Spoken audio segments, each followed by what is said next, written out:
دور ہے نہ ہی ہم سے جدا، یعنی ہر گام پہ سن رہا ہے صدا۔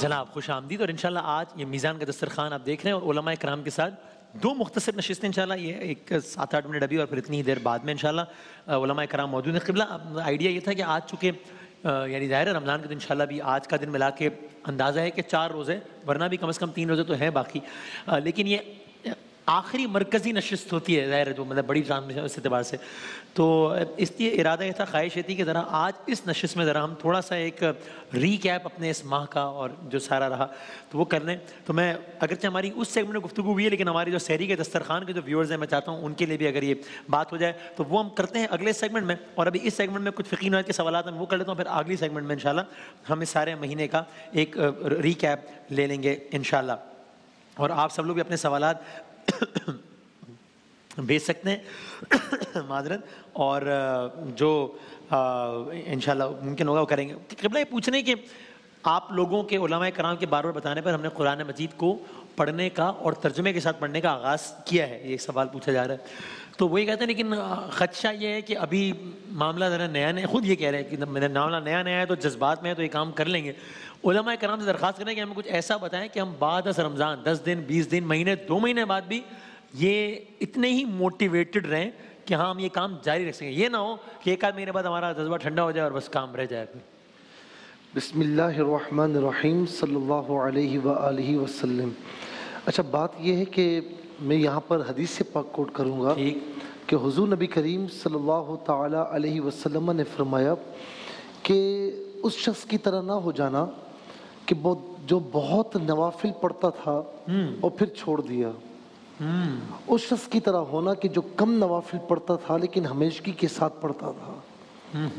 تو حضور نبی کریم علیہ السلام کی سنت کریمہ بھی یہ ہے کہ ہر عمل صالح میں دوام ہو، یعنی وہ ہمیشگی کے ساتھ ہو اگرچہ کم کیوں نہ ہو۔ صحیح ہے۔ تو میں اپنے بھائیوں سے بہنوں سے یہ کہوں گا کہ دیکھیں آپ نے ماہ رمضان میں بہت زیادہ پڑھا صحیح، اور اس کے بعد ایک دم چھوڑ دیا تو یہ اچھی بات نہیں۔ صحیح، آپ ماہ رمضان میں بھی کم پڑھیں لیکن تواتر کے ساتھ کنٹینیوسلی پڑھیں، اور ماہ رمضان دیکھیں بات یہ ہے کہ مثال کے طور پر مجھے کوئی کسی بندے سے کہے نا کہ آپ کو یار ابھی پورا پارا پڑھنا ہے، تو کہے ابھی میں کام کر کے آتا ہوں پھر پڑھتا ہوں، بالکل ایسے ہی۔ لیکن آپ اس سے کہیں گے یار آپ کو صرف 10 آیتیں پڑھنی ہیں، پڑھ دیں، ہاں کہے گا ابھی وضو کرتا ہوں ابھی پڑھ لیتا ہوں، بالکل صحیح، اس کو پتا ہے کہ 10 منٹ میں میری یہ 10 آیات پوری ہو جائیں گی۔ بالکل صحیح، ایسے ہی۔ تو میں نے پہلے بھی کہا کہ حدیث سے پاک ہے کہ جس نے رات میں کسی حصے میں 10 آیت کریمہ پڑھ لی تو اللہ تبارک و تعالیٰ اس کا شمار عبادت گزاروں میں فرماتا ہے۔ کیا کہنا تو ہے؟ 10 آیت کریمہ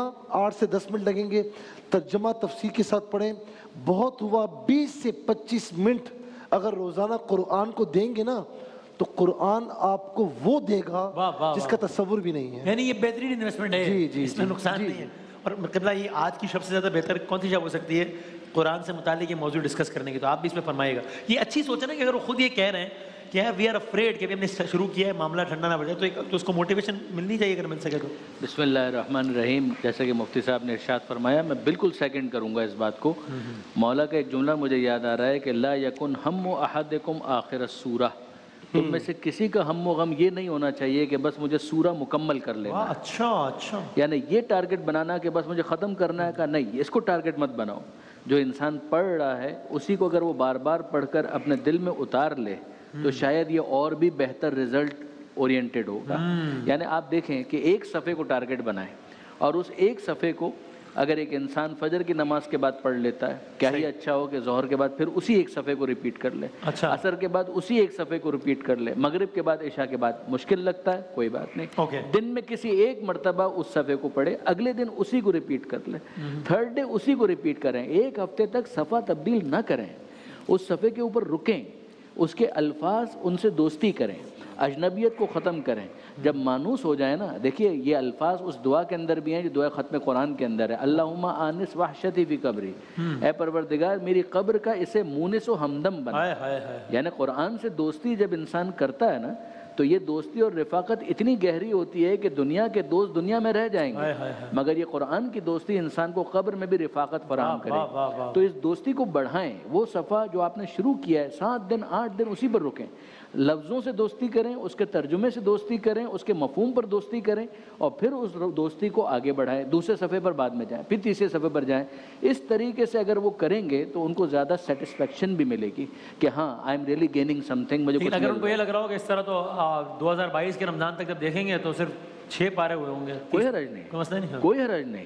یعنی وہ پھر میں کہہ رہا ہوں کہ اس بات کو ٹارگیٹ نہ بنائیں کہ مجھے پورا قرآن ختم کرنا ہے. نہ وہ اگر ہوتا تو بہت اچھی بات ہوتی ہے، نور علی نور. لیکن اگر نہیں ہوتا کوئی مسئلہ نہیں ہے. آپ سے میں یہ بھی عرض کروں کہ ہوتا کیا ہے کہ جب یہ دوستی بڑھ جائے گی نا تو آپ خود دیکھیں گے پیس خود بخود بڑھ جائے گا.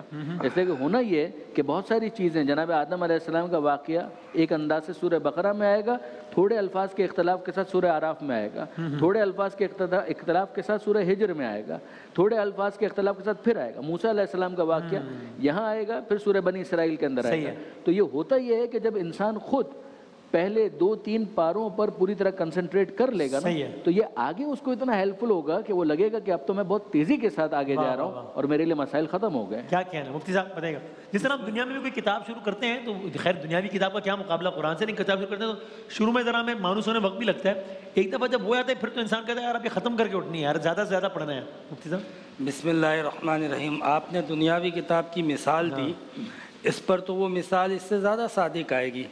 نبی اکرم صلی اللہ علیہ وسلم نے قرآن پاک کے اعجاز کے حوالے سے ایک بات بیان فرمائی. اچھا. اور وہ اس موضوع سے کافی ریلیٹ کرتی ہے. آپ نے فرمایا کہ قرآن کریم وہ کتاب ہے کہ جس کو بار بار پڑھا جائے تب بھی اکتاہٹ نہیں ہوتی ہے. اور یہ بھی فرمایا ساتھ میں کہ قیامت تک اس کتاب کے لطائف ختم نہ ہوں گے.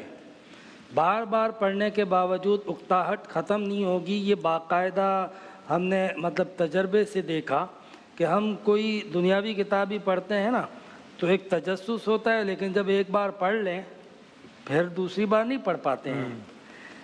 اگر دوسری بار پڑھ بھی لی تو تیسری بار اس کو دیکھنا بھی گوارا نہیں کریں گے. لیکن آپ دیکھیں قرآن پاک ہر سال تراویح میں ختم ہوتا ہے، پھر بھی لوگ کھڑے ہوتے ہیں سنتے ہیں. مفتی صاحب ہر سال پڑھتے ہیں. جی ہاں ماشاءاللہ جی ہاں. اور ایک پارہ سنانے کے لیے دن میں کم سے کم 5 سے 6 بار تو اس کی دہرائی ہوتی ہے ایک پارے کی. تو آپ سوچیں کہ کتنی بار مفتی صاحب نے پڑھا یا حفاظ پڑھتے ہیں، لیکن اکتاہٹ نہیں ہوتی ہے. یہ واقعی کتاب اتنی پرکشش ہے کہ یہ آپ کو اپنی طرف کھینچے گی. مطلب انسان کو بھوک لگتی ہے نا وسیم بھائی، تو بھوک جس طریقے سے انسان کو آمادہ کرتی ہے کھانے پینے کے لیے غذا کی طرف، بالکل اسی طرح اس کتاب سے اگر دل لگائیں تو یہ آپ کو اپنی طرف کھینچے گی. اگر آپ کو نہیں کھینچ رہی تو آپ سمجھ لو کہ آپ نے جوش میں آ کے سرسری طور پہ پڑھا ہے، ابھی اس سے دل نہیں لگایا. تو دل لگانا پڑے گا، پھر آپ کو استقامت ملے گی. اگر آپ نے دل لگایا تو آپ اس میں دوام حاصل کر جائیں گے اور پھر آپ کو یہ سیزنل نہیں رہیں گے. دیکھیں پھل ہوتے ہیں موسم میں آتے ہیں تبدیل ہو جاتے ہیں. صحیح ہے. موسم آتا ہے کبھی سردی کا کبھی گرمی کا. صحیح ہے. لیکن آپ دیکھیں کہ کوئی بھی موسم ہو آپ لباس تو پہنتے ہی ہیں، کوئی بھی موسم ہو آپ خوراک تو لیتے ہی ہیں. تو یہ آپ کی غذا بننی چاہیے. جس طرح بھوک کا احساس ہوتا ہے اس طرح آپ کو تلاوت کا، ترجمے کا، قرآن کے لطائف کا، قرآن کے معارف اور معانی کا، قرآن کے مطالب کا، اس کی گہرائی کا، اس کے مفہوم کی ایک طلب اور تڑپ پیدا ہونی چاہیے کہ میرا رب کیا کہہ رہا ہے مجھ سے، میرا رب کیا چاہ رہا ہے. جب یہ تڑپ ہوگی تو انشاءاللہ استقامت ملے گی. جزاک اللہ، بہت شکریہ، بہت نواز. ایک وقفہ لیتے ہیں انشاءاللہ، پھر علماء کرام ایسا موجود ہیں، ایک اختتامی نشست کرتے ہیں انشاءاللہ. اپنے بندوں کو وہ دے رہا ہے ندا، نہ ہی وہ دور ہے نہ ہی ہم سے جدا، یعنی ہر